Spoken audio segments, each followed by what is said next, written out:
নমস্কার বন্ধুরা, আজকে বানিয়েছিলাম পেঁয়াজের ডাল, মুসুর ডাল দিয়ে পেঁয়াজের একটা ডাল।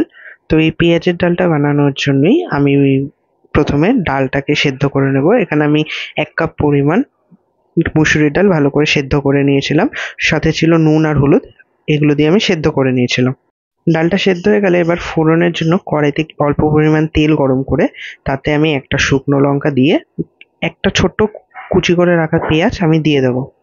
পেঁয়াজটা ভালোভাবে ভাজবো এবং তার সাথে আমি 2 কোয়া রসুন হালকা থেতো করে দিয়ে দিয়েছি। এবার এই ফোড়নটা অর্থাৎ পেঁয়াজ, লঙ্কা এবং রসুনটাকে আমি ভালো করে ভাজা ভাজা করব। আমি বেশ ভালো ভালো করে ভাজা ভাজা করেছি, তোমরা চাইলে কমও ভাজা করতে পারো। পেঁয়াজটা ভালোভাবে ভাজা হয়ে গেলে আমি ওই সেদ্ধ করে রাখা ডালটা এবার দিয়ে দেবো। তো পেঁয়াজটা ভাজার পরে আমি দেখো ডালটা দিয়ে দিলাম। এবার ডালটা দিয়ে ভালো মতন আমি ফুটতে দেবো।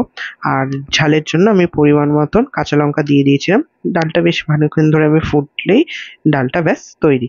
আর তোমরা কমেন্টে অবশ্যই জানিও কেমন লাগলো ভিডিওটা।